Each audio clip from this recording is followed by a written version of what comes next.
এই পা ভাঙা ছেলেটি একটি হিংস্র অসুস্থ নেকড়েকে নিয়ে একটি পাহাড়ে আশ্রয় নেয়। সকালে ছেলেটি দেখে নেকড়েটির আগের থেকে অনেকটাই সুস্থ হয়ে গেছে। তাই ছেলেটি নেকড়েটির সাথে সমতা করার জন্য তাকে পানি খেতে দেয়, সঙ্গে কিছু পোকামাকড় খেতে দেয় যা তাদের খিদে মেটাতে পারে না। তাই ছেলেটি অনেক কষ্ট করে একটি খরগোশ শিকার করে এবং তা আগুনে পুড়িয়ে খাওয়ার সময় খেয়াল করে নেকড়েটি অপলক দৃষ্টিতে তার দিকে তাকিয়ে আছে। তাই ছেলেটি তাকে বলে, এই খাবার খেতে হলে তোমাকে আমার কথা শুনতে হবে। এরপর থেকে নেকড়েটি ছেলেটির সব রকম কমান্ড শুনতে থাকে। তারা একসাথে বাইরে চলাফেরা করে।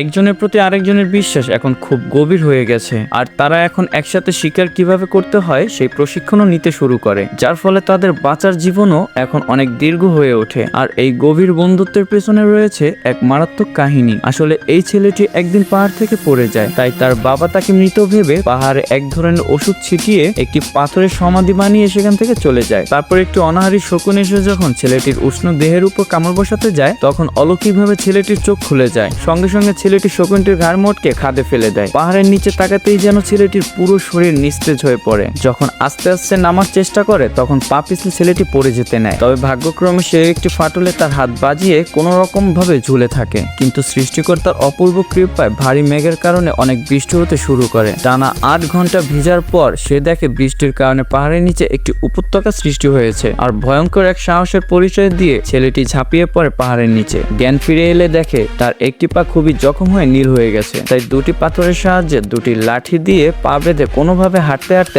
আবার সেই পাহাড়ের উপর চলে আসে। এখানে এসে তার মন খুব খারাপ হয়ে যায়, কারণ এখানে এসে সে দেখে তার মৃত্যুকে তার বাবা সত্যি ভেবে সেখানে সমাধি করে সবাই চলে গেছে। আর এই জন্য সে অনেক মানসিক চাপে বিষণ্ণ হয়ে মাটিতে পড়ে যায়। তখনই খেয়াল করে একদল নেকড়ে হিংস্র চোখে তার দিকে আসছে। কোনো উপায় না পেয়ে দৌড়ে একটি গাছের কাছে যায়, কিন্তু খুব দ্রুত এসেই একটি নেকড়ে তার পা কামড়ে ধরে। নিজেকে বাঁচানোর জন্য ছেলেটি একটি ছুরি বের করে নেকড়ের গায়ে ঢুকিয়ে দেয়। রাত হলে আহত নেকড়েটিকে রেখে দলের সব নেকড়েই চলে যায়। পরদিন ছেলেটি একটি লাঠি আর ছুরির সাহায্যে বর্ষা বানিয়ে যখন নেকড়েটিকে মারতে যায়, তখন তার কাতর ভরা স্বর আর মায়া ভরা চোখে ছেলেটি নিজেকেই দেখতে পায়। তাই নেকড়েটিকে না মেরে একটি রশি দিয়ে ভালো করে মুখ বেঁধে তার সাথে নিয়ে যায়। আর এখান থেকে শুরু হয় তাদের জীবনের নতুন অধ্যায়।